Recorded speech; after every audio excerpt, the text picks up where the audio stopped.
Hi, my name is Jacob Rothenberg, and I will be working with Jonathan Shapiro Hello. on the psychological benefits of listening and playing music on adolescents. Plato, one of the most famous ancient Greek philosophers from 400 BCE, once said, "Music gives a soul to the universe, wings to the mind, flight to the imagination, and life to everything." Listening to music is common to the human race, as it has been practiced for over 250,000 years. Music has been used across millenniums for entertainment and, most importantly, to aid in psychological treatment. In this lecture, I will briefly speak about the history of music, the expansion of technology, allowing adolescents more and more access to music streaming platforms, the benefits and drawbacks of listening to different musical genres, the influence of music on my own life and my personal feelings, and finally the lack of research on frissions and their potential benefits. Beginning in the early 20th century, music as psychological treatment began to become prevalent in the United States. Adolescents and patients of all ages were exposed to music when experiencing physical and emotional trauma. Results from that time were not expected, as music proved to reduce the symptoms of depression and anxiety immensely. Consequently, music therapy was adopted in the 1940s to help the future of the world. As time has evolved, technology has advanced to accompany the exponentially increasing wants of the human race. On almost any smartphone or internet-accessible device, such as an iPhone or Samsung, applications have been created to allow all users to indulge in music from any place or time. Apps such as Spotify and Apple Music give users access to over 40 million songs from artists from different countries, cultures, and time periods. Today, hip-hop culture and rap music, one of the most controversial topics of this generation, have dominated the music industry and the minds of adolescents across the United States. It has been said that this genre specifically increases self-esteem, as according to the study conducted by the School of Music, Cognitive, and Systematic Musicology Laboratory in Ohio State University. In the study, it found that adolescent boys during their teenage years were more likely to listen to music that acted as a stimulant to keep their mood upbeat and boost a positive image of themselves.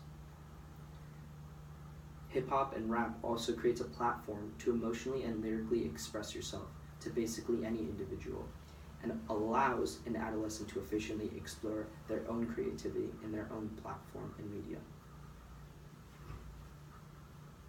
Despite the negativity surrounding the genre, many reports, such as the one conducted by Dr. Travis in his United States-based study, find that the music promotes a strong sense of self and community empowerment, especially among African American youth. This sense of belongingness and community gifted to the adolescent can reduce symptoms of depression, anxiety, and stress. Many opposers to the genre claim its disadvantages far outweigh their benefits.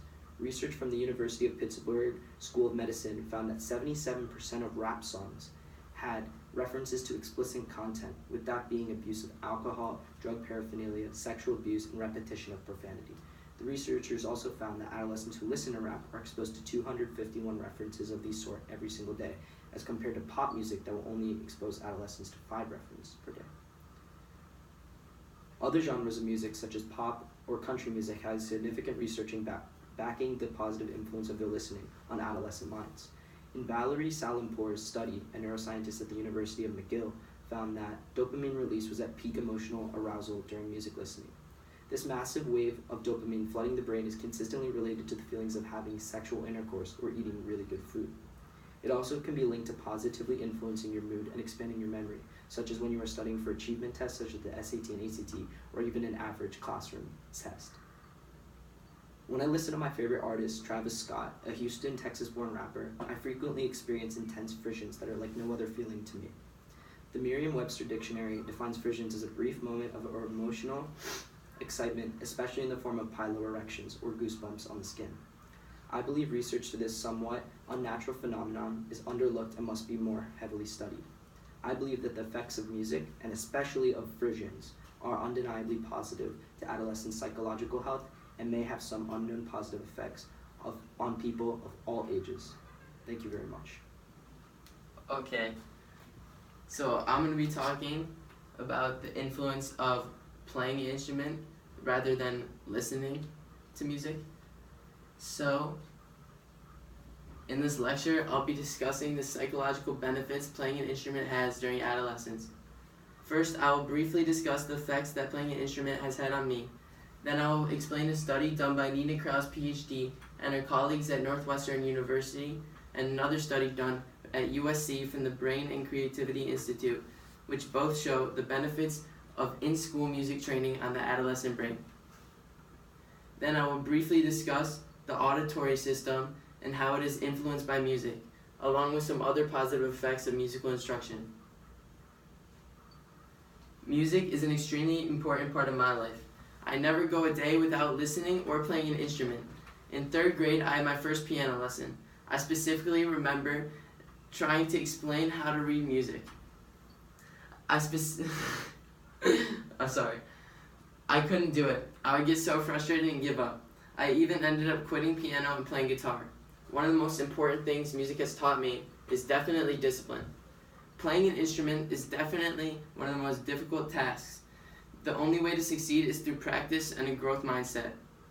The first study I want to talk about is done by Nina Kraus, PhD, and her colleagues from Northwestern University. In her study, she proves participating in music training as late as high school can further develop and benefit the adolescent brain. In Kraus's longitudinal study, she took Chicago high school freshman students and followed them all the way to senior year. Half of the students were involved in music instruction programs for 3 hours with 2 classes a week. The other half were enrolled in the Junior Reserve Officers Training Corps, which focused on physical training rather than musical. Both groups attended the same school in low-income Chicago neighborhoods. Kraus and her colleagues took electrode recordings at the start of the study and the end of the study. The results showed that the music group had a more rapid maturation in the brain's response to sound. Also, the results demonstrated prolonged heightened brain sensitivity to sound details. Kraus's research shows that musical training starting as late as adolescence can still enhance neural processing of sound and result in better language skills. The results of the research prove that high school music programs benefit brain plasticity during adolescence and improves language skills. The next study is a 5-year study from 2012 conducted by the Brain and Creativity Institute at USC. In their study, they examined the influence of music instruction on adolescent social, emotional, and cognitive development.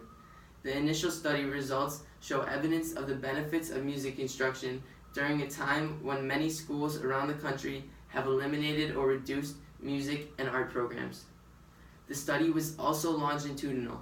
Neuroscientists monitored brain development and the behavior of a group of 37 children from underprivileged neighborhoods in Los Angeles involved in music instruction.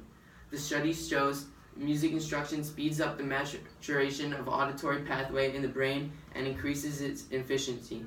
The lead author of the study, Asal Habibi, said, "The auditory system is stimulated by music. This system is also engaged in general sound processing that is fundamental to language development, reading skills, and successful communication." Because music seems to influence the auditory system, I would briefly like to explain the structure and primary functions of the auditory system.